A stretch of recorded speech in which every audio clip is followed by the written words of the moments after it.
love is in the air, and so is identity theft. This week on Don't Be Dead, we're letting a stranger move in and steal our boyfriends and our dads. So lock those doors and let's get intimate with Single White Female and Poison Ivy.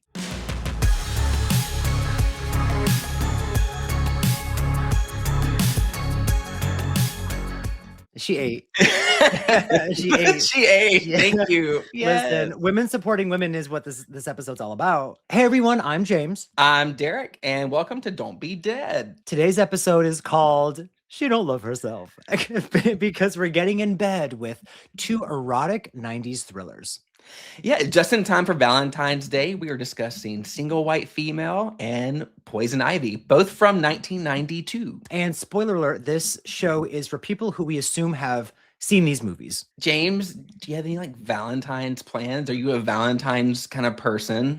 You know what? No. Moses and I will definitely exchange probably the favorite candies that each of us like. He'll probably get me some Kit Kats. I'll get him some Snickers. I'll get him some Oreos. We'll do cards, but I don't know. We don't do much.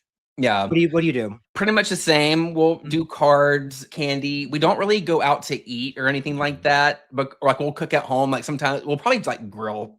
There's something on the grill, and just stay home because the restaurants are packed on Valentine's Day. Yeah. And I feel like even if you make a reservation, we've done that before. And even then, it's the kitchen's overwhelmed. It's your food's never that good. The service isn't that great because it's going out on Mother's Day or Father's Day. It's just chaos. And so I don't like crowds and, to celebrate a holiday just in the peace and quiet of my home is just the much better vibe for me. Right. Entirely in the same boat. It's the equivalent, all of those Mother's Day, like you said, Father's Day even probably, it's the equivalent of retail during the holidays where they are anticipating chaos and craziness. And I want to just give them one less person to have to deal with because everyone's usually nasty or ridiculous. A lot of first dates, probably, maybe blind dates, awkward. Just, you know what? We won't even grill, but we're in New England, so it's freezing outside anyway.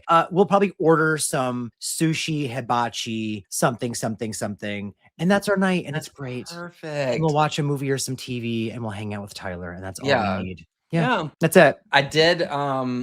I fell victim to a social media ad. It was feeding me cool Valentine's cards that you could give someone. Oh, okay. Mm-hmm. I got him one that lights up. I hope he's not listening to me right now. But you open it and it's like an alien spacecraft and it's beaming. It says, it's you abducted my heart. So that's gay. That's good. I know. Yeah, no. But I do love Valentine's, though. I know a lot of people are kind of pessimistic about it. And even back when I was a kid and single, I love the day. I liked all the stupid cards. I like the candy. I like the sentiment of it. You know what I mean? Yeah. The idea is there. It's a cute little, they would have us, exchange cards your classmates in kindergarten and be my Valentine and stuff. Boys were even giving boys Valentine's cards. It was innocent and fun. Another reason to just give your friends a little gift or something. And it's completely different than all the other holidays.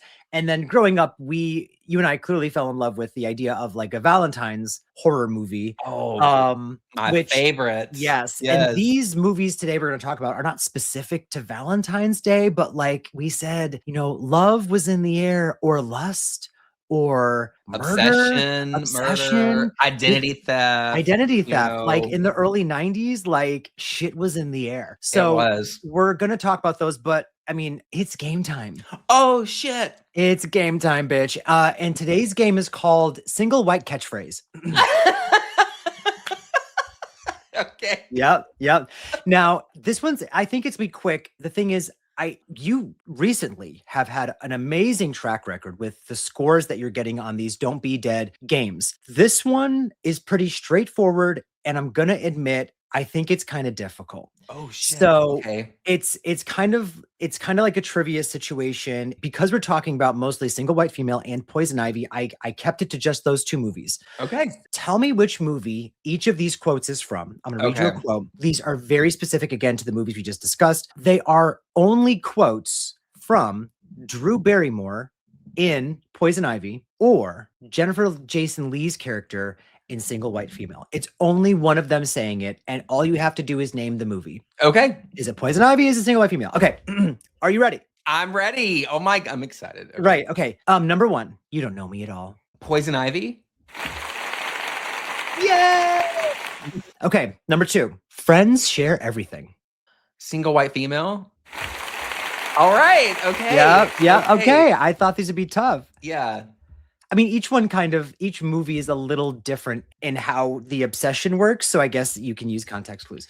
Well, and I just watched these, so they're still kind of fresh. This is true. You know, yeah. Okay, number three. I can be anything you want. Ooh, I can be anything you want. Oh, is that Poison Ivy? That's Poison Ivy. I think that's when she was talking. She was Drew talking to the dad when like Tom Skerritt. Tom Skerritt when she was getting dressed up like his wife. I think as like his date for the party. We're gonna She get is into the young. weirdness, but I know. I was uncomfortable I know. the whole movie. Okay, number four. I deserve this. Oh my God, Poison Ivy. Okay. Yeah. Wow. That Okay. was really specific. Yeah. Okay. Yep. Okay. Yeah. Okay. So number five. You don't need anyone else. That sounds like something crazy ass Hetty would say in Single White Female. Okay. Yeah. Yeah. Yeah. Love that they named her Hetty, by the way. Right. Yeah. Crazy bitch. How do we say she's a head case without like saying she's a head case? She gives head case too. You know. How's your heady? So okay. Clearly no complaints. Yeah. Right, no complaints. The next one. I'm not going anywhere. Oh. Poison Ivy? Okay, all right. Yeah. Wow, okay, girl. You haven't gotten a single one wrong.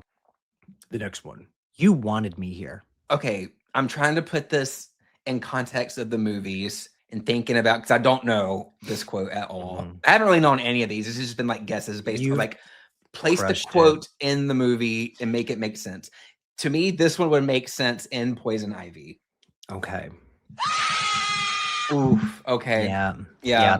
The thing is, it really makes sense in both at one point because both of them are in the other one's space at the permission of the other one. Right. They both get in. They're both invited in, like so vampires. Exactly. Yeah. Exactly. Vampires. You know what? This should have been a vampire episode. Yeah. So last one. You think you're better than me. Oh, that is Poison Ivy. That's when she's getting that tattoo and that nasty tattoo. Yeah, and they have that little fight with that weird guy. Yeah. Yes. Yes. Yeah. Congratulations, Derrick. An A, right? I get an A. Yes. Yeah, that's an A minus at least. I'd give it a solid A. Thank you. So congratulations. Oh my God, that's a good game. That was a good game. That was tough. That really was tough. I was really scared because the quotes were too vague. But single white catchphrase, you are an expert. Well, thank you. Yeah, I honestly didn't. The last one was the one I was like, for sure I knew because that fight was so ridiculous. But the other ones, I was just like, okay, context clues. Like, yes. Which movie does this make sense? Right. In? Yeah. Crushed it. Even though they're both very similar. Which is why we're talking about them both today. Yeah. So which of these two insane erotic 90s thrillers that are just dripping, I love you so much I could kill you. They're dripping, you know, she don't love herself. She don't love herself. Which one do you want to talk about first? Oh gosh, I think the elephant in the room for me is Poison Ivy because that one is just so out there. It is wonky and uncomfortable. Yeah, I'm very okay with talking about that one first. Okay, so question: Is it ever? I don't remember if it's ever established how old her character is supposed to be in this movie. Is she supposed to be like 17, 18? Legal age? I do not recall there being ages spoken about. And if someone knows, meet us in some comments, someplace on some platform and let us know. It seems like they're in high school though. Like it could almost be some kind of special, oh my gosh, what are they called? Like a special high school because of like the things that they're doing. It seems like Sarah Gilbert's character, also surprise, Sarah Gilbert is the lead. Yeah.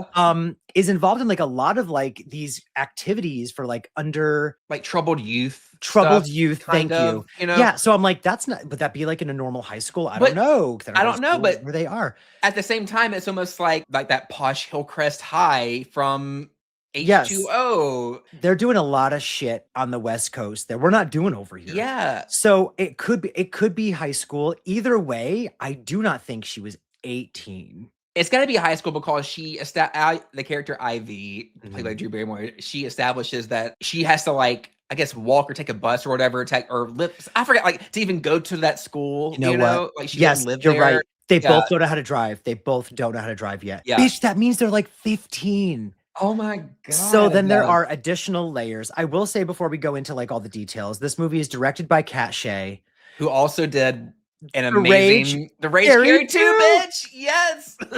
I need to rewatch her. She's good for like a good Angsty for her, but not good for her. Yeah. Teen horror moment. Like an anti-hero female character. Yes. She can write. With Ivy, because that one's also got, she has like the tattoos, right? Yeah. She loves Ivy. She does. So I will say, weirdly and teens with tattoos. She loves teens with tattoos. Teens with tattoos. Teens with tats. Yeah. Nothing says rebellion like a teen getting a tat on her tit. So Amazon says this movie came out in 1982. That was a fun little thing that I saw, because I was like, is this the right one? Because I think Drew would have been the same age she was in E.T. E.T. Yeah. So nope, they're just wrong. So thank you, Amazon Prime Video. We already said Sarah Gilbert is in this movie. I was pleasantly surprised at first to see Tom Skerritt. I love Tom Skerritt. Big fan. I love Tom Skerritt. But as the movie progressed, I stopped loving Tom Skerritt. Let's give the premise of the movie. Sarah Gilbert is sort of like a spoiled, troubled, rich, wealthy teen. And she meets this girl named Ivy, who's kind of like a rebel, free spirit kind of girl. She wears cowboy boots. She swings from like this rope over like a canyon. Just a free spirit, right? And Sarah doesn't really have any friends. It's established like she's always had a hard time like making friends, because apparently she's just like a habitual liar, like a pathological liar, and she makes up all kinds of like interesting or weird stories about herself to make herself sound cool. They become friends. Sarah Gilbert's character. What is Sarah Gilbert's character? Do you remember her fucking name? I don't remember it. It doesn't matter because it's Sarah. Yeah. It's Darlene, basically, from Roseanne. Darlene invites Ivy over to her house one day and they become friends. Darlene's mom is like bedridden with emphysema, and her dad is this big, he's like a conservative talk show host. TV talk show host, TV. Yeah, so he's like Tucker Carlson, basically. So, well, anyways, so they become friends, and Ivy quickly like inserts herself into their family. She's always at their house. She's like befriending the mom. She's, wearing the mom's clothes. But then she gets an eye for Tom Skerritt. For daddy. And things get weird. Transpire and they get really weird. Yeah. And like, you don't think it's going to go there. I was like, okay, well, they're not going to do that. Like, it's not. They not only do that, Derrick, they hold the shot. They hold the shot a lot of times. And I was like, I don't like it. Yeah. I don't like this. I noticed that there's a lot of like 90s angsty dialogue, which I loved, like very like quick banter back and forth. But then once it gets into any of the adult material, it's very like, we're gonna linger on this. We're gonna linger on this. I don't want to say the word because I feel like it's gonna get flagged. But I know Tom Skerritt is an old gentleman in this predator, movie, a predator, and Drew Barrymore is inserting herself metaphorically and physically and all of the ways, literally. But she's still underage, and I know it's very To Catch a Predator. It's very to catch a predator. Yeah, it's very. Hey, come on in. I've got some cookies in the kitchen. I'll be right back. It's very that. Yeah, Chris Hansen was definitely going to walk out and be like, he was. Skerritt, do you know who I am? And it's weird. Okay, there's a lot of things with this movie. The whole thing seemed like a dream sequence. We didn't say that it's also narrated mostly by Sarah Gilbert. Like she's narrating the whole time. Yeah. So it seems like it's kind of like this weird, surreal dream throughout, because you are hearing her in her monologue, right? Like you said, she's a compulsive liar. She lies about, she's kind of like an early 90s Rachel Dolezal. because she lies about like being black, and her mom even says something like, oh, did she tell you she's half black? And I was like, Oh my I'm like, God. what is going on? She's always smoking, so she must smell so bad. But and she has like no friends, right? But it becomes kind of more far-fetched that she wouldn't have any friends because she has a well-off family, which immediately would mean that she's probably in with some kind of rich, spoiled, crowd. Ivy, we must say, is not even her real name. She sees like the fake tattoo on Drew's maybe ankle or something, whatever. Yeah. whatever it was. Yes. And she says like, your name's Ivy. And Drew's like, okay. And then I love that we just kind of go with that. The whole rest of the movie. The whole movie. Do we ever learn her Ivy. real name? No. Do we ever learn what it is? Yeah. We don't need to, but I will say there was a lot of things we don't learn that I'm like, I wish you would have given us something, because we never go into those like inklings of like, Drew is giving us like backstory about like her mom and drugs and this and that, and there's no follow-up to it if any of it is true. No, you don't really know where she comes from. Like, how is she here? Like, what's her home life like? Like, you don't get to see, all you see is like from like Sarah Gilbert's perspective. I guess it worked because it'd be a whole different movie if we got everything kind of matter of fact, and we don't. We get it all from Sarah Gilbert's perspective, like you said. It felt like everyone was lying. I felt like no one in the movie was truthful. And like you said, Sarah Gilbert is very like a spoiled, posh, not even posh. I'm sorry. She's just like a spoiled, rich something because her dad is this political whatever, but she describes herself, and I wrote the quote down. She said, she's a politically environmentally correct, ominous poetry reading type, which was like early 90s lesbian. I told my mother I was a lesbian just for the shock value, is another quote that she has. And I was Sarah Gilbert's lines in this are fucking wild. Like, but they're so good. They're if so anything, good. I mean, you never know what's about to come out of her mouth. Yeah. No. She's half black, not true. She's a lesbian, not true. Nope. I mean, but true. Maybe. And yeah, like you never know this bitch is about to say. So the fact that she's like a loner, I'm like, I think you want to be. Yeah. Like, it seems like it took more effort for her to be a loner than to not be, with how, many things she actually is a part of that they barely touch upon. Because again, the movie is just about her relationship with Ivy and things. Okay, so I will backpedal for a second, just in life terms.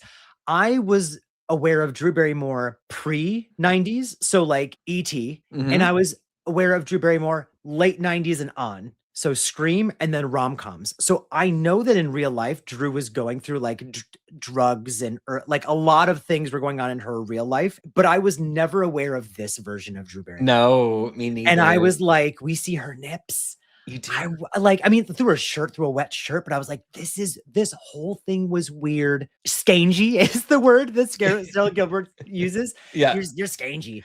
I love your sweater, by the way. Thank you. And I'm wearing my Bloody Valentine because it's a Valentine's Day episode. I have that one too. I love that one. The zip up, the zippy zip. Another great line of dialogue, and this spoke to me, and you mentioned Sarah Gilbert just having like great lines, is about her mom. She spends her whole life dying. Yeah, she spends her whole life dying. Yes. She just stays in bed the whole time, and she wants her pain pills, I can relate. And Tom Skerritt doesn't want to give them all to her, but she also has almost like trigger warning, like suicide ideation. You always see her like walking out to the balcony out of her bedroom. It's like the second story, and she's always like just kind of dangling over the balcony, kind of almost like fantasizing. What would it be if I just let go, kind of thing? Yes, and this weird fantasy aspect, like you're describing. At first, I was like, she's giving pick me, because everyone around her also is like, oh my god, like she just like plays into this being sick thing. I didn't realize how really sick she was until the end of the movie, because they downplay it so much. Like they did. I didn't think she was really sick. The Sarah Gilbert where she was talking, it's like,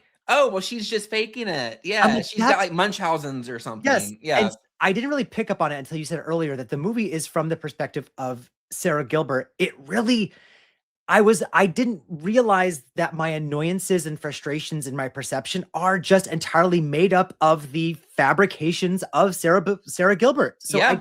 I guess they did a great job. That's a great thing to do, like narrative wise in a movie. I will say the movie takes itself pretty seriously. Besides the fun banter, the fun Yeah. 90s banter Yeah. occasionally, takes itself pretty seriously because the banter is usually kind of like derived in some hate or a lie. But I wish they had leaned into the mother's depression instead of kind of having this facade of the what we think is maybe a fake illness that's not a fake illness. She's very depressed and sad and going through all these other things that they do not touch on. So it makes you resent the mother, who is the one probably going through the most in the movie. She needs the most help. Yeah. And they just don't have any patience for her. And you think that Ivy's gonna, for a second, when like Ivy kind of befriends her, you know, and like you see this kind of montage of her like getting out of bed more and spending time, and she's like addressing Ivy in her clothes and stuff like that. And I'm like, oh well, she's gonna come out of it, you know, and sort of, you know, be okay, but she's not. She goes, she's bedridden again. It's the pills, and you see Ivy start kind of like moving in and like trying to become her almost, you know, because there's this whole like party that they're having to throw for Tom Skerritt because he's like this executive, or you know, he's not an executive. He's this talking head on this news thing. He's at this party at his house for the network, and bitch, he wants Ivy to be his date for this. And she dresses in the mom's dress. Yes. We can say now we're beyond the point of like just giving you like the basic like plot of the movie. Drew Barrymore is trying so hard to be the mom. The mom. She wants her life and clothes and husband, I guess, maybe. I didn't think and the dog. Did you see that fucked up scene? Yes. That fucked up scene. Oh my God. James, well, tell me how you felt during that scene. Well, there's a couple. She's manipulating the dog with the treats, right? And Sarah Gilbert's like, you fucking bitch, that's my dog. She's like, that's my dog, and you're pretending that the dog is yours. And she's like, no, I'm not. And then she has treats in her pocket to manipulate the dog. I was so angry because the dog is like confused. Did I go, Sarah? Well, did you see that? They're like, okay, call him. And then who's he going to go to? There's that whole, she has the treats in her pockets. Yeah. She's manipulating the dog even in this movie. She's manipulating everybody. Yeah. What killed me is she does like hit the dog or kick. She like hurts the dog at one point. I forgot what was happening at the time, but she literally is like, she doesn't take the dog away. That pissed me off. But I will say I don't understand her motive entirely. It seems like she wants to be the mom, but you're never given the motive. It's never given to you. She's just inserting herself in all of these situations because then she creates a problem and then she solves the problem. And I'm like, so when are they going to catch on to that? Yes. They don't. They really don't. They don't. I mean, and then we don't want to talk about it, but we have to talk about it. We have to talk about that. Her and Tom Skerritt get kissy. They have a little tryst, on the hood of his car in the rain. And that's essentially the poster. Yes, the poster is that. Movie. So you know it's going to happen. But before they have the tryst on the car, they're a little huggy. Have it in the mom's bed. Yeah. When the mom is sleeping because Drew just drugged her. This bitch is, I don't know. She's wild. The thing is, I didn't really like anyone in the movie. I think I'm supposed to, well, I liked Sarah Gilbert, right? I liked her enough because she's not stupid. She's not like a dumb character. And she's telling you, I'm falling for Drew. Like I'm falling for Ivy, and I don't know freaking why. And I think that's what I kind of liked about the movie though, is that these characters weren't cookie cutter. Yes. You know what I mean? It wasn't like your traditional, like, you know, good girl who doesn't like have many friends, and this girl is going to try to make her cool, and you know what I mean, like that same thing, right? Like we're all flawed. Exactly. It's a little more real, you know. And I went to high school with some dramatic bitches, you know. Not when I say bitches, I'm not just talking about like, you know, women. Like I went, like there was a lot of dudes that were very dramatic. I hung out with the goth kids too, and as many as like actually like good people and good friends I made in there were as equally the same amount of like annoying people who were like pick me bitches. Do you know what I mean? Like my personality is just pain. Yes. No, like it's not something we choose to have, you dumb bitch. No, it's a product of the circumstance. You fuck? You Yeah. stupid, you know? And it's weird because yeah, Drew plays up her charm. Like she is very like she seems innocent. I mean, maybe just because it's Drew Barrymore. Like it's great Yeah. casting because I'm watching her and I'm like, I don't understand why she's doing these things because she's so sweet and it's true. And then Sarah is giving like goth, like I keep saying goth, but Well, she's it's they're giving like melodramatic. The girl, yes. the two girls, Mhm. and it's not their fault, not the actress's fault, because their lines that they have to give are like the most Yes. melodramatic, like poor me Yeah. lines, And they give them great. Like Yeah. I was never looking at the acting thinking it was bad. I just was confused at where everyone was and or wanted to be. Yeah. You know, like we're even being told by Sarah Gilbert's character, like what's going on. And I'm still like, I don't get her. Because the real, I love that you said this. It's all from her perspective. And I'm looking at it differently now is Well, all not of, all, but like most of it's but from most of it, like because the her things that perspective. seem Yeah. like really important are kind of brushed off. Yeah. Like she goes on this like retreat, right? At one point, a character named James, who is beautiful, and thank you for having some diversity in the movie and Uh-huh. for and for making him a pillar in the community.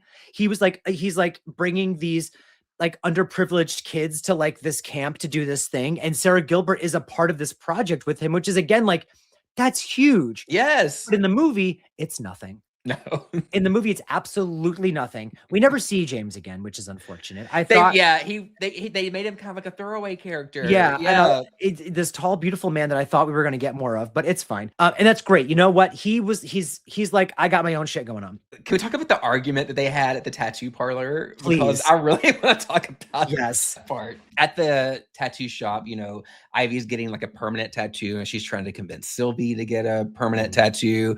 But Ivy's being like really flirty with like the very gross kind of tattoo artist, Very forward. He was yes. kind of skeevy. And anyways, an argument ensues. And at this point, you feel like that Sylvie's kind of like seeing what Ivy's all about. And she's about to get rid of this girl. And she's like getting up. She storms up. She's getting ready to leave. She turns around and says, "You look like a slut." And like opens the door and was getting ready to leave. And then I was like, "Sylvie or Coop, wait," Yes. And then they come back and they kiss and make up. I don't know. It's so bizarre. That thing, she pushes the limits until she again, she creates a problem and then solves it. I will say this is one of the times, and it happened a lot, where I had to like put it in my notes of like, there's so many instances of someone about to leave a room and then someone stops them by saying their name. It actually happens many times.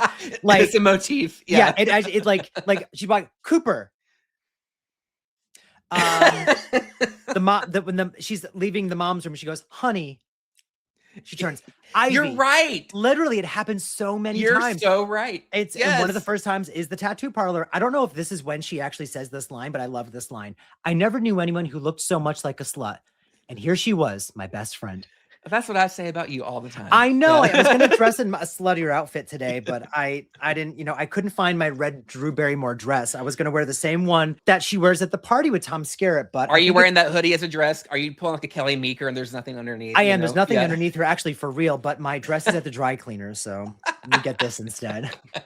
And then if I start to feel uncomfortable, I'll just go and start unzipping. Fast forward a little bit, and you see Sylvie's mom kind of doing her balcony thing. Yeah. And you see Ivy kind of come up behind her and just politely pushes her off the balcony. It was very polite. But like the mom's like holding on to her hand and she's like, "Oh, is she gonna pull her back up?" Nope. She's like, "Get off me, bitch. I'm getting your man. I'm getting Tom Skerritt." And that's the moment I think we saw the true Ivy, because she's like, it was so weird when she's doing these terrible things. She never seems to be loving or hating what she's doing. She's just doing it. And she smiles right before she lets go of the mom. And I was like, oh, and I thought we were going to get more of that for the duration, but it kind of goes right back to regular Drew after that. Yeah. But that was the one moment I was like, oh, she she's a little sneaky bitch. Like she loves the chaos. She loves murder, She I guess. does. And Yeah. it leads me to believe, like, has she done this before? The 90s were wild. The 90s This were was wild. a very interesting time because, like, early 90s erotic thrillers were really like a moment in time in film history, you know? And 90s did them best. So 90s Yes. with like erotic thrillers and crime thrillers, like a crime cop Yep. CSI style kind of thriller, you know, like Mhm. every year had a few. You know, we had these movies, and eventually we get, you know, our Kiss the Girls, we get the Bone Collector, we get Silence of the Lambs before that, you know, like, Yep. whether they're being ridiculous and fun or they take themselves seriously, 90s were Yeah.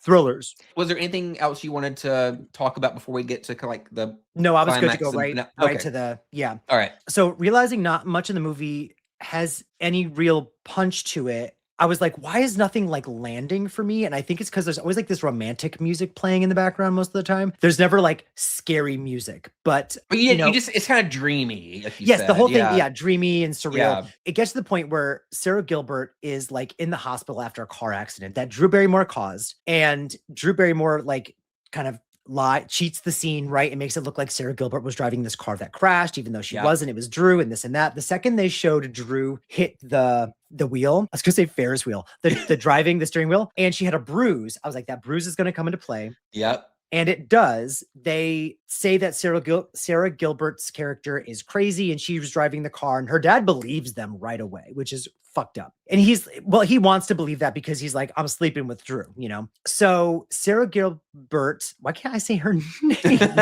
Sarah is in the hospital and she escapes. And I'm like, oh my God, we're finally going to get like our cat and mouse, like our fight sequence. And we do and we don't. Sarah Gilbert Cooper gets back home to confront Drew Barrymore in I was going to say lackluster. It's not lackluster, but it's quick confrontation. But you know, Drew gets pushed off the side. The two of them are hanging off. What's going to happen? She stumbles upon them like getting ready to do it, right? I think I just mentally blocked out all of the sex again scenes with Drew and Tom Skerritt because I think in real life had to have been a teen still. Uncomfortableness. Very uncomfortable. You know, the cringe that they wanted us to feel, I felt, because it was not only like metaphysical and like it was not implied. I was watching it. They have their confrontation. She's like, Daddy, don't sleep with whatever and this and that and whatever. Who cares? Drew Barrymore has the same fate as Mom. She wanted to be Mom. Bitch, you're my mom. You're my mom. Falls from the balcony. I loved the bam, hits the pavement in the rain right in front of Tom Skerritt, who has no real reaction. He's like, how many bitches am I going to sleep with who fall from this balcony? So at this point, he's just completely tuned out. And Sarah Gilbert is looking down and gives like a little, you know, 2-second, I don't even know if what she says at the end, but the movie suddenly ends. It just ends. It is just suddenly over. That's when we see her nips in the rain. Is that moment? I think is at the end. I think so too. She's like walking slowly toward the balcony. Yeah, it just was suddenly over, and that's fine. Yeah. And then it cuts to like, it just jarringly cuts to just, you know, 90s bop number 13, you know, because we have to sell a soundtrack. And then the credits roll and the movie's over. What are your thoughts? You know, overall, I enjoyed it. I don't know if it's something I'm gonna go back and revisit anytime soon. Yep. I don't know if I care to watch the sequels, but right. You said who is it? Alyssa Milano? I think Alyssa Milano's like the star of the sequel. I think there's actually a few sequels to this movie. There's maybe like 2 or 3 of them. I don't know. Poison Ivy's? Okay. Yeah, there's a few. But yeah, for what it was, like an early 90s, like I guess like erotic thriller movie, it had a good cast. Yeah. It was well acted and I enjoyed it. What about you? Love. I thought it was fine. And the same thing. Like it was a roller coaster of emotions, right? We're watching Drew Barrymore, you know, fuck up this family for the fun of it, I guess. And then it was over and I thought, yeah, I'll never watch this again, but that was cute. Any more thoughts on Poison Ivy? Nope. Give it a watch if you want to be uncomfortable for Valentine's Day. This is the perfect movie for you. Yeah, it's absolutely giving early 90s. She didn't love herself. Speaking of erotic thrillers from 1992, in the opposite spectrum, we have, you know, one movie that's giving us like, you know, teen rebellion in the 90s. Then we have another. This one's giving 90s businesswoman in New York. This one's giving, I have my 80s retro PSP computer system that only I know how to use. And I have my bob haircut in my fancy apartment and my floppy disk. My floppy disk. Yeah.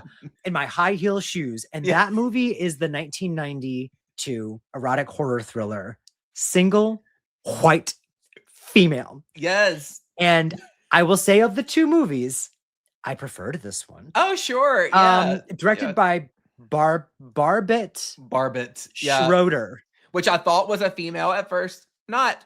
It's like it's a dude. Yeah. Okay. When do you think that Barbet is like a female name? Like, like Barb, you know? Like Barb. Maybe this is it's the male version of a Barb. Yeah. So I found out this is the same director as Murder by Numbers from 2002 with Sandra Bullock. Now, I recall the idea of that movie being good. I do not recall enjoying that movie, but that does not matter because I enjoyed this movie. Oh, everyone who's not watching. So Derrick it's a red sweater or shirt, but it's got like black zigzaggy cute patterns, and then the hat is the opposite. She's giving fashion. It's a black hat, but it's a red symbol, and the symbol is from Blair Witch Project. She's giving contrast. She's giving love hurts. She's giving hearts will bleed. The pattern's actually giving Charlie Brown. Well, it's kind of it's a little Charlie Brown. It's a little Twin Peaks. Okay. Yep.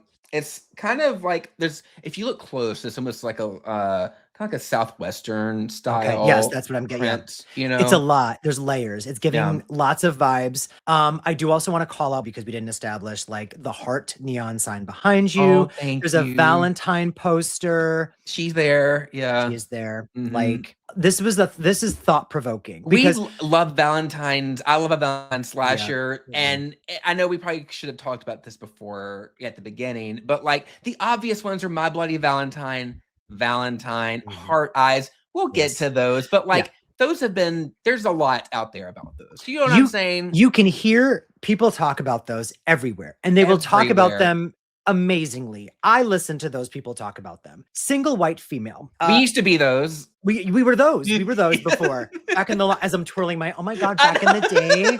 Oh my God, when we were single white femmes. Yes. So I'm going to give the synopsis. I'm going to give the prem. Okay. It is Bridget Fonda. God, with a wig, honey. With the wig. The thing is, Bridget Fonda is someone who's kind of was like in everything and also really good in everything. And I think I took that for granted because then she just disappeared. She disappeared. She took a step back from filming. I think she might have some health issues, you know? Yeah, she like had a kid, got married, like good. Yeah. Focus on you. I love that. This movie, she has the equivalent of this like retro pixelated, I keep saying PSP because that's all I can think of. It's like a little fake computer system thing that she's like, I know how to use and nobody else knows how to use for like fashion design. She basically has, okay, do you remember Clueless? Like when Cher is getting ready in the morning and all her outfits are like, you know, it's like her, but she's got like the digital outfits. That's essentially the software that she's selling in this movie. Yeah. And she sells herself as being part of this thing where I sell you the software, but I also sell you my training of the software. She's a business woman in New York getting shit done. She finds herself in need of, and we'll get into the details of this, but she finds herself in need of a roommate. Someone basically stumbles upon her, and it's Jennifer Jason Leigh, amazing actress, also very underrated. I love the way Jennifer Jason Leigh acts. She seems so just sad, innocent, low energy, like in every role that she does. She just seems so uninterested. And if you have not seen Quentin Tarantino's The Hateful Eight, you have to. Yeah, I was like, who is this woman? Because she's unrecognizable, and then found out it's Jennifer Jason Leigh, and she's giving the most low energy, high performance that I've ever seen. Every role she does this. She did it in The Hitcher. She did it in Annihilation. Did you see Annihilation? No, I wanted to. Natalie Portman. No, I wanted to so bad. Okay, so she's giving that. She's giving. This is her. I was going to say that she walked in this movie so she can run in those movies. No, but she's running in this. So Jennifer Jason Leigh is like, I'll be your roommate. and your best friend. And they, start to become friends and friendly, and it's cute, but it starts to spiral as one becomes obsessed with the other. And it turns to violence, and it turns to murder. And it turns to, I will also say, both movies have animal violence that I did not like or appreciate, but it's there because it's 1992, I guess. Justice for Buddy. Yeah, Buddy. Okay, justice for Buddy. Cute. But they look like they legit kind of kicked Buddy in that. Like Buddy did his own stunt, I think, in one of those in scenes. Didn't like it. The movie starts with we get introduced to Bridget Fonda's character. Yep. And she's with her man, and they are like, it's giving meet cute. It's giving, I forgot what they say, something like, like we'll do like naked skydiving or something ridiculous. Oh, well, he's talking about, they're like engaged, and they're talking about, they're just planning their wedding. He's like, we can do anything you want to do. Yeah. Well, like naked skydiving. She's like, ooh, I'm in, Yeah. So likable, so adorable, everything. Yeah. Like cordial characters. Like it was giving reality. And I was like, oh, this is great. Like what's going to happen that, the other girl's going to come in and separate that. Whatever. Nope. We find out pretty quickly that he ain't shit. He ain't shit. Yeah. He's the dad from the TV movie, The Shining. Oh, okay. I never saw that. I haven't since I was a kid. He's the Jack Torrance. Oh, wow. Good for him. He ain't shit in that. I don't think, right? And he ain't shit in this for sure. He is a cheating asshole. Yeah. Oof, this man. Yeah, she kicks him out. We get to see naked Bridget finds out Fonda. that she's cheating because like his ex-wife calls, right? And wants to talk to him, and like she's like, just talk to her, it's fine. Like she just whatever. Like Bridget Fonda's like, she's like, I don't care, talk to the bitch. Which is also why I was like, I love this. I love these characters. It's very real. She's like, just talk to her. Who cares? Who cares? But then like he like hangs up, and she calls back and leaves a voicemail on her phone, and she plays it, or like she's leaving a voicemail. And it's like a live. So for anyone listening who is under the age of like maybe 25, back in the day, you would call someone on a landline. And when you left a voice message, why do I speak like this? Message. When you leave a voice, that Connecticut's coming out. The Connecticut's coming out. It's New England. So you park your car in the yard. Yeah. But when you would leave a voice message, you would actually record on a little cassette tape. And if you were in the room, you could actually hear someone recording the message. It would record like on speaker, essentially. I love how you're explaining what an answering machine is. But because they don't know. You know that they don't know. Yeah. Dirk, they don't. She is about to go pick up the phone like for him, and ends up hearing that the ex is saying, you can't just come over here and sleep with me and then leave and say we're done. Yeah. And so Bridget Fonda's like, you cheating asshole, get out of here, my apartment. And she's distraught. With no furniture yet. Did you notice that in that apartment, like she had no like bare minimum furniture. She maybe had like a couch, but like no end tables. There was just like stacks of magazines in the floor. The thing is, I fully didn't pick up on it because it's giving like now, like the decor is giving modern today, minimal, which is like minimal, less is more. Like who needs a couch? They basically have. They have the equivalent of like a lobby. They have like a lobby waiting area, basically. It's like a foyer area. Yeah, it's also giving like. I loved her apartment. I did crown too. molding. I understood when she was talking about like, we're not going to find an apartment like this anyplace else. I was like, you're not. No, like throw Jennifer Jason Leigh out the window because you're not going to find a better place to live. So she ends up like leaving the boyfriend and throws him out, and she has to find a new roommate. Yep. And I think you probably knew this because you know all things, Derrick. But in the process of her finding a new roommate, she's like going through like phone calls and pictures and interviews. She's taking and Polaroids of like people she's interviewing. Yeah. Did you know that this person is, because I was like, I recognize her, and I looked it up, and she's listed as perfect applicant because she actually finds an applicant that she thinks is perfect and goes to call that person and ends up like talking to her ex again instead, and it gets sad and whatever. She ends up not calling that person, but that person is Renee Estevez, who plays Molly, who is the lead in Sleepaway Camp 2. I did not recognize her. Sleepaway Camp 2 main actress, the one who gets away at the end. You think gets away. Yeah. That is her. So she is perfect applicant. I was Wow. like, this bitch. Okay. Good Yes. for her. So even though she was the perfect applicant, she sounded perfect and looked perfect and everything. Something happens. The boyfriend's fiance situation throws Bridget Fonda. Yep. She sees like his picture on the fridge And or she's something. sad. And she in her spirals and she feelings. falls. Yeah. And then I love this entrance. We get the entrance of just as the camera goes down to the floor with Bridget Fonda, all of a sudden some boots, some like Doc Martin, well, they wouldn't be Doc Martens, but like some big Like combat thick, boots. combat thick boots Yeah. walk into frame behind her. And it's Jennifer Jason Leigh's character. And she's Hetty. Hetty is the name of the character. Hetty. And she's like, hi, I'm here about the apartment we spoke this morning on the phone. And she's like, not now, bitch. So, I can't. Not now. I'm yeah. And she's like, can I make you some not tea? now, bitch. I'm fucked up. Listen, I'm going through some shit right now, you whore. And so she like makes her some tea and they start talking and they basically have a meet cute. Yeah. Yes. Yep.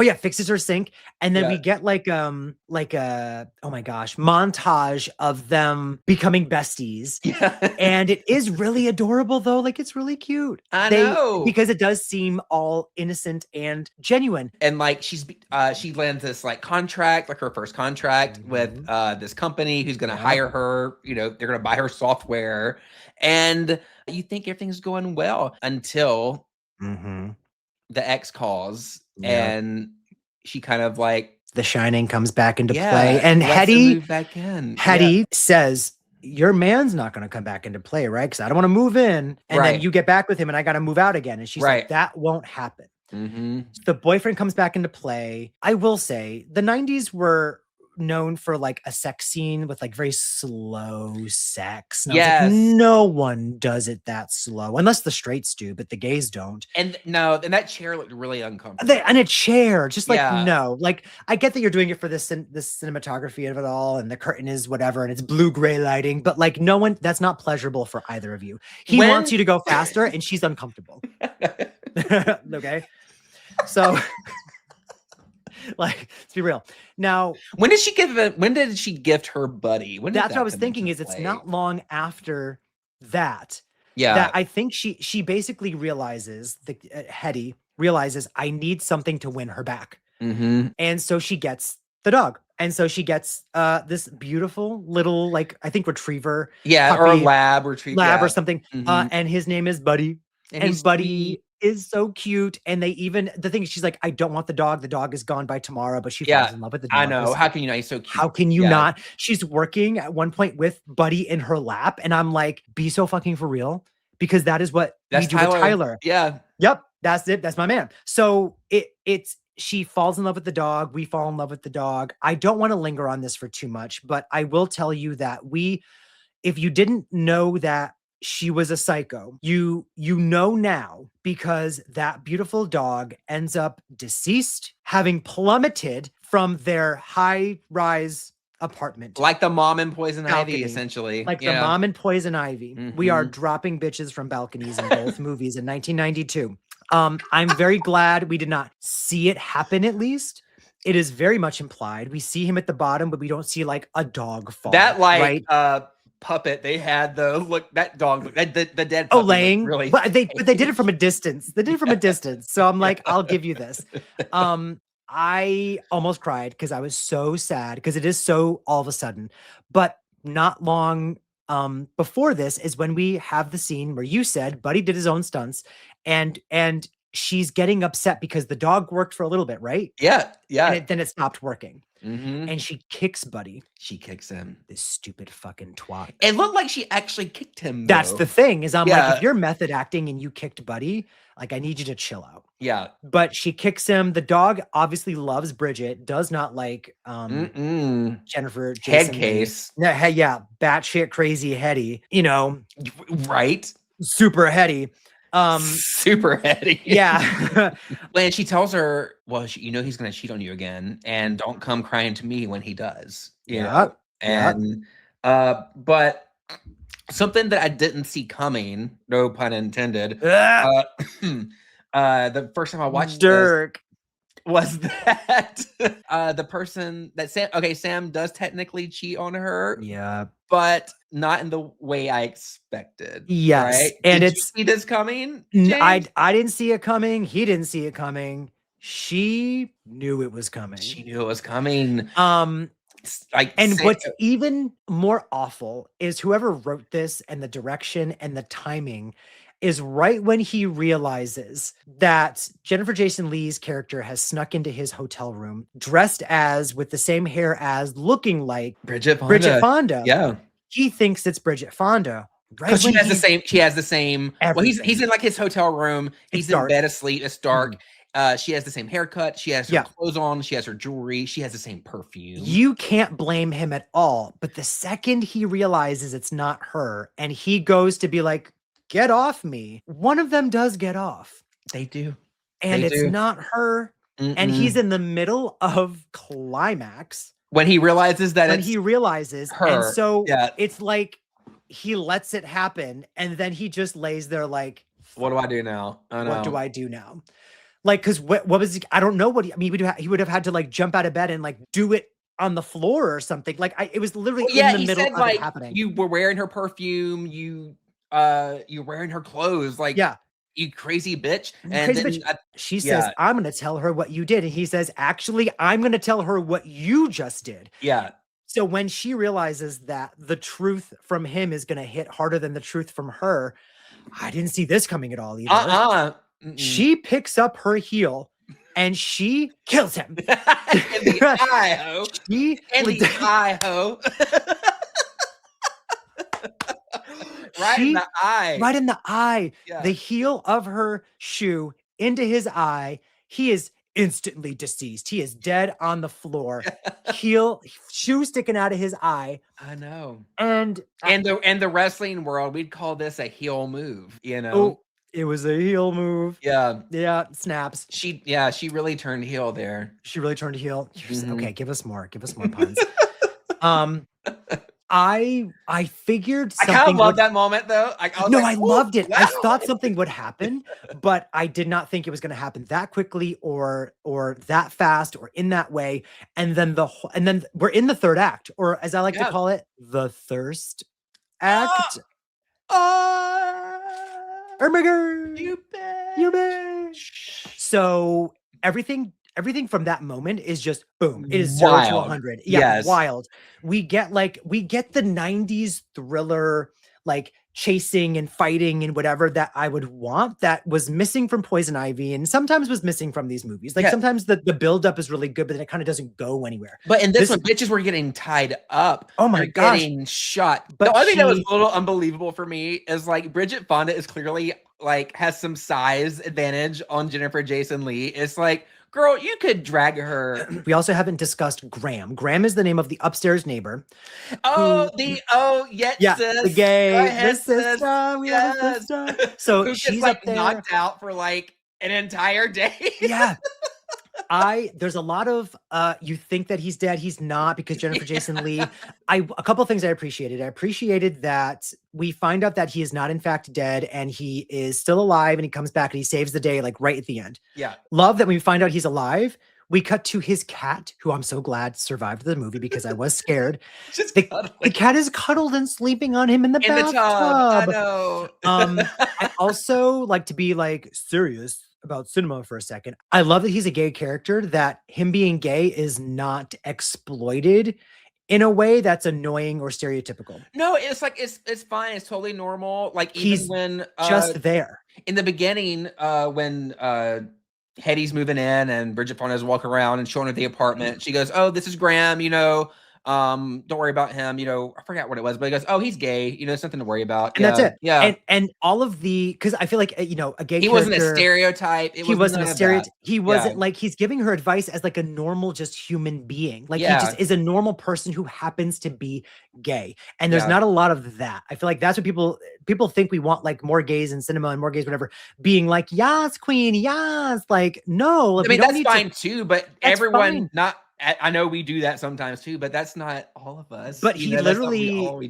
he just is up there with his cat, and he's a smart character. He's intellectual. He has this amazing who she goes to for advice. He's like her her I don't know, therapist kind of. He's like, well, she goes to him one time for advice about like what to do about Hetty. She want like, how do I get this girl out of my, how do I tell her to leave? And he's like, you just tell this bitch to fucking leave.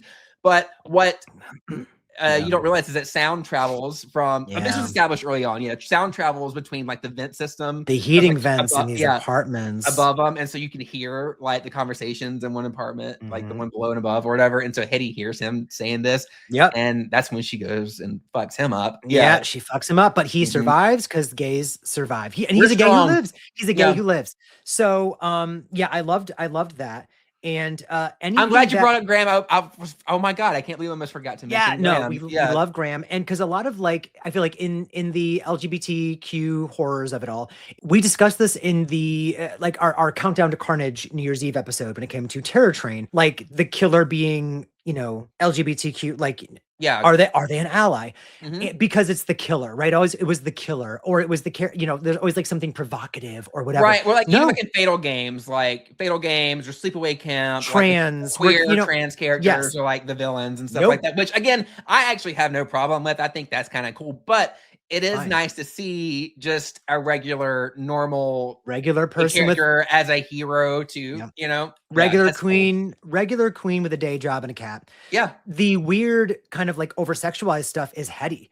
Hetty's the psycho. Hetty's the crazy person. Hetty goes to like this underground like leather bar thing. Like all of that was her being batshit crazy, and I loved all that stuff. So white girl crazy.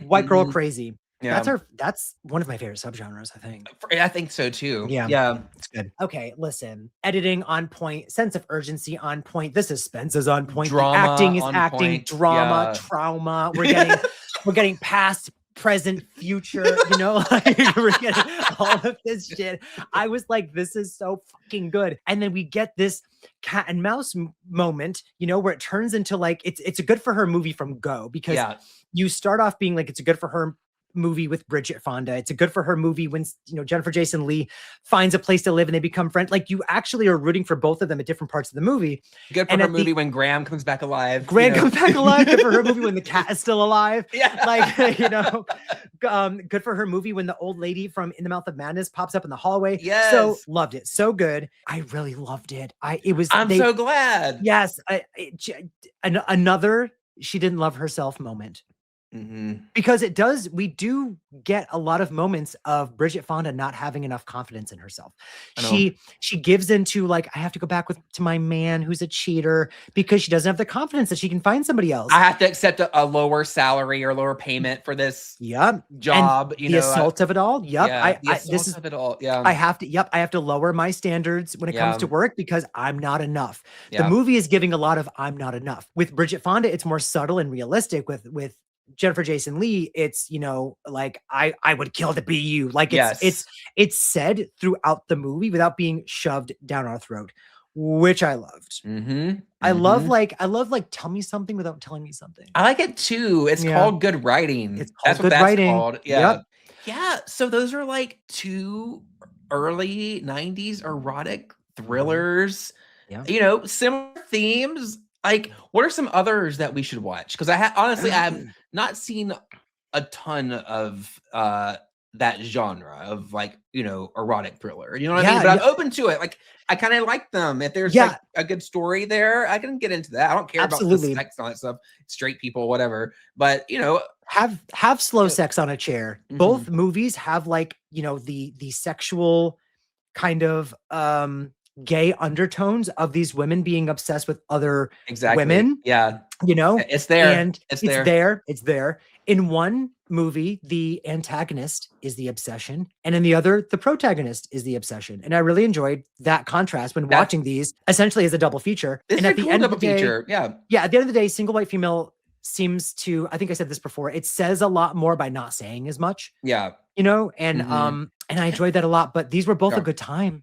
Yeah, I think Single White Female had like a larger theatrical release too versus Poison Ivy. Another good pairing, and I have seen both of these, would obviously be Fatal Attraction and and Basic Instinct. I think those two kind of go hand in hand too. I'm so stupid for having those not come right to mind. Yeah. Maybe next year. Although I will say the idea that you have for next year's Valentine's, I think that's a I cool one. I'm Yeah. not. I already have a title, and I'm not going to say it on this. I'm sorry, you'll have to wait till next year, or if we do it before then, because it could really be whenever we want. But like, Yeah. bitch, Derrick is delivering. When it comes to themes, we'll think of like maybe we should do this, and then Yeah. we talk it out. And it usually is Derrick that's like, oh, bitch, what if we did this? Like, Erotic Thriller was 1,000% you. Oh, thank I you. think I was like, let's talk about My Bloody Valentine and all the movies that everyone. And he was like, how about you shut up for a second? No, it's And just we do have these like brainstorming sessions, you yes, know, where it's like, okay, like what's something like a little different like twist we could put on something that, you know, because like I said, My Bloody Valentine has been done to death, yeah, rightfully so, because it's mhm. incredible. And at some point, we'll Okay. definitely talk about it. That's why I'm It's one of wearing my this. it's one of my favorite. It's definitely my top 10 favorite horrors of all time. Yeah, I fucking like love I'll that take movie. it off and I'll show Yeah. it. I'll show this to you. But Do I need to show everyone? Do we need to show like body? show it, James, To let's get go, more girl. to get more views and likes and Mhm. subscribes and reviews. Leave us Yeah. reviews. So no, I do love My Bloody Valentine, and we love Valentine. Yes. Heart Eyes. I'm so glad you mentioned Hard Eyes. Yeah. Yes. More Valentine slashers. Like I keep saying, like I don't know what they're going to do with Terrifier 4. I don't know, but I do appreciate that they've so far it's been around a holiday. Two times it's been Halloween. We've had Christmas. I would not hate a Valentine's Art the Clown movie. I feel like the two, because I think it's going to take place right after part 3, right? I feel like it's not far-fetched to think we're going to get a New Year's or a Valentine. Art the Clown. Either one, I am here for. I'm here for if both. They decide to have it not be a holiday and it just happens on a random freaking Tuesday, that's fine. But I think Damien Leone knows, like, lean into a holiday. We're gonna lean into a holiday. Yeah. So yeah, any final thoughts on Poison Ivy and Single White Female? Give them a try. That's all I'm gonna say. That's I think they're fun. I read online that Poison Ivy was not received. Not Poison Ivy. Single White Female was not critically received very well, but it found its audience and like home video and like cable. That's when it got really big. Okay.